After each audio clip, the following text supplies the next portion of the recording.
नमस्कार, मैं हूं नीरज मेहरा और आप देख रहे हैं लोग टुडे की खास पेशकश मुद्दे की बात। मुद्दे की बात में हम चर्चा कर रहे हैं क्रिसमस डे पर देश के कुछ भागों में कई स्थानों पर बजरंग दल के नाम पर कुछ लोगों ने क्रिसमस मना रहे लोगों के साथ मारपीट की, कई स्थानों पर तोड़फोड़ की। एक तरफ हमारे देश के प्रधानमंत्री नरेंद्र मोदी दिल्ली चर्च गए और उन्होंने चर्च में जाकर प्रार्थना की, देश और दुनिया के ईसाई धर्मावलंबियों को क्रिसमस डे की शुभकामनाएं प्रेषित की, क्योंकि भारत एक धर्मनिरपेक्ष देश है और सबको अपने अपने धर्म को मानने की स्वतंत्रता है। एक तरफ देश के प्रधानमंत्री चर्च में जाकर क्रिसमस की बधाई और शुभकामनाएं देते हैं और दूसरी तरफ इस तरह का माहौल कुछ लोगों के द्वारा क्रिएट किया जाता है जो कहीं न कहीं सरकार को बदनाम करने की साजिश है।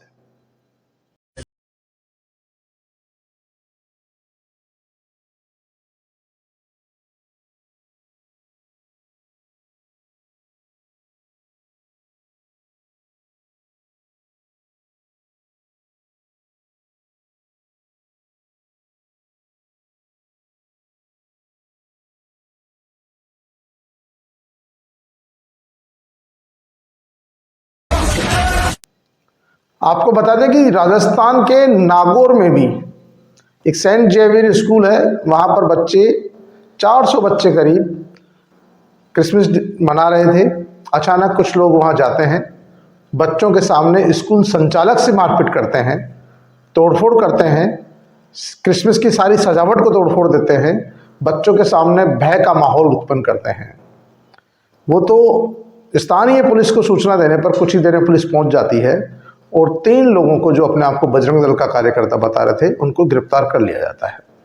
घटना के बाद में बच्चों में दहशत का माहौल, उनके परिजनों में दहशत का माहौल, क्योंकि बच्चे कोई विदेश से नहीं आए थे, बच्चे सभी इस नागौर के ही रहने वाले थे, आसपास के लोगों के ही रहने वाले थे।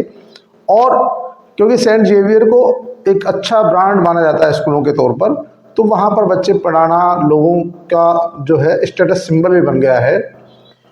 इस घटना के बाद स्कूल संचालक जहां डरा हुआ था, वहीं बच्चों के अभिभावकों में भारी रोष देखा गया और लोगों ने इस घटना की निंदा की। पुलिस ने त्वरित कार्रवाई करते हुए तथाकथित जो बजरंग दल के अपने आप को कार्यकर्ता बता रहे थे उनको गिरफ्तार कर लिया गया। लेकिन इस घटना ने कहीं न कहीं डर का माहौल पैदा किया। देश के कई अलग अलग स्थानों पर, कहीं पर मॉल में घुसकर तोड़फोड़, कहीं मॉल में सजावट हो रही है, कोई क्रिसमस मना रहे हैं, एंजॉय कर रहे हैं, तो वहाँ पर जाकर बजरंग दल के नाम पर, हिंदू संगठनों के नाम पर तोड़फोड़ मारपीट की गई है। ये घटनाएं इस तरह से हुई जिससे लोगों में भय का माहौल उत्पन्न हुआ। जाहिर सी बात है कि भारत एक धर्मनिरपेक्ष राष्ट्र है जहाँ सभी धर्म के लोग निवास करते हैं, सभी धर्म के लोग अपने अपने धर्मों का, उनके नियमों का, उनके त्योहारों का पालन करते हैं। हिंदू धर्मावलंबी अपने त्यौहार मनाते हैं, मुस्लिम धर्मावलंबी अपने त्यौहार मनाते हैं, ईसाई अपने त्यौहार मनाते हैं, बुद्धिस्ट अपने त्यौहार मनाते हैं, जैनिज्म अपने त्यौहार मनाते हैं। जो भी धर्म के लोग हैं, जिस भी धर्म पंथ के लोग हैं, वो अपने अपने धर्म को अपने अपने अनुसार मनाते हैं। किसी को किसी के धर्म में कोई व्यवधान करने का अधिकार नहीं है। सरकार की तरफ से भी इसी तरह का मामला है, क्योंकि सरकार भी धर्मनिरपेक्ष राष्ट्र के अनुसार चल रही है। लेकिन तथाकथित कुछ लोग जानबूझकर देश में इस तरह का माहौल उत्पन्न करके कहीं न कहीं सरकार की छवि धूमिल करने की कोशिश कर रहे हैं। सरकार को चाहिए कि जो इस तरह के लोग हैं उनके खिलाफ कठोर एक्शन हो, कड़ी कार्रवाई हो। यदि कहीं जबरन धर्मांतरण हो रहा है तो उसको रोकने के लिए भी पुलिस है, कानून है, उनको सूचित करें। वहां पर भी जाकर सीधी तोड़फोड़ करना, मारपीट करना, यह सरासर अन्याय है। क्योंकि धर्मांतरण कोई जबरदस्ती तो करता नहीं है, कहीं न कहीं लोगों के दिमाग में कुछ होता है तभी धर्मांतरण करते हैं। लेकिन क्रिसमस डे पर तो कोई धर्मांतरण भी नहीं हो रहा था। मॉल में सजावट हो रही है, होटल में सजावट हो रही है, कहीं स्कूल में क्रिसमस डे मनाया जा रहा है, सालों से मना रहे हैं लोग। कुछ लोग तो धर्म की तरफ से मनाते हैं, बहुत 70% लोग तो ईसाई धर्म के नहीं होने के बावजूद भी क्रिसमस को मनाते हैं। बच्चे केक खाते हैं। इस दिन कई स्कूलों में कार्यक्रम आयोजित किए जाते हैं, कई मॉल्स में सजावट की जाती है। मतलब आप देख सकते हैं, क्योंकि इतना जो यहाँ इस दिन के पर इतनी तो केक, इतनी मिठाइयों की बिक्री होती है, इतनी ड्रेसेस, जो सांता की ड्रेस है उसकी इतनी बिक्री होती है, आप अंदाज़ा नहीं लगा सकते। तो ये लोग अपने, वो सभी लोग ईसाई नहीं हैं, और ईसाई हो तो भी किसी को एतराज़ नहीं होना चाहिए। तो जिस तरह की घटनाएं हुई देश भर में, कई मॉल्स में तोड़फोड़ की गई, महिलाओं को रेस्टोरेंट में खाना खा रही थी सांता की ड्रेस पहनकर, उनको भगा दिया गया, उठा दिया गया। एक मॉल में लोग सजावट कर रहे थे, फुटपाथ पे लोग क्रिसमस का सामान बेच रहे थे, उनको मारपीट करके भगा दिया गया। तो ये डर का माहौल जो पैदा किया जा रहा है, उससे कहीं न कहीं लोगों में अविश्वास पैदा हो रहा है।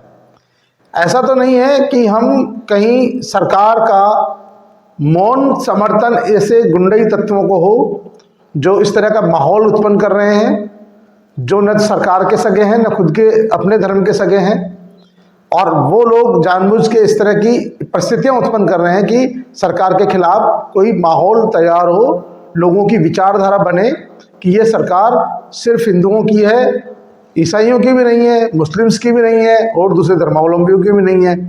तो ये जो भावना लोगों में एक बार घर कर गई, तो फिर लोगों को समझाना मुश्किल हो जाएगा। ऐसी स्थिति में सरकार को चाहिए कि जो भी इस तरह की घटनाओं को अंजाम दे रहे हैं, उनके खिलाफ कठोर एक्शन अपनाएं, कड़ी कार्रवाई करें, जिससे भविष्य में कोई भी किसी के धार्मिक कार्यक्रमों में व्यवधान नहीं डाले।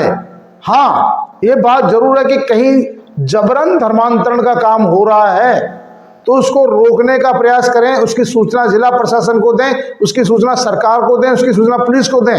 और धर्मांतरण जो जबरन किया जा रहा है, कहीं लालच के आधार पर, कहीं धन के आधार पर, कहीं दबाव के आधार पर, तो उसको जरूर रोका जाना चाहिए। लेकिन यदि हम एक दूसरे के वार त्योहार मनाने पर ही हंगामा करेंगे, तोड़फोड़ करेंगे, मारपीट करेंगे, तो फिर ये हमारी धर्मनिरपेक्ष राष्ट्र की अवधारणा है, वो नहीं रहने वाली है, वो खत्म हो जाएगी। और भारतीय जनता पार्टी की देश में, प्रदेशों में सरकारें हैं, उन सरकारों को भी इस तरह के गुंडा तत्वों पर एक्शन करना चाहिए, कार्रवाई करनी चाहिए, ताकि लोग अपनी धार्मिक स्वतंत्रता का भरपूर आनंद ले सकें। मुद्दे की बात में आज के लिए इतना ही। कल फिर मिलेंगे किसी नए मुद्दे के साथ, किसी नई बात के साथ। तब तक के लिए नमस्कार।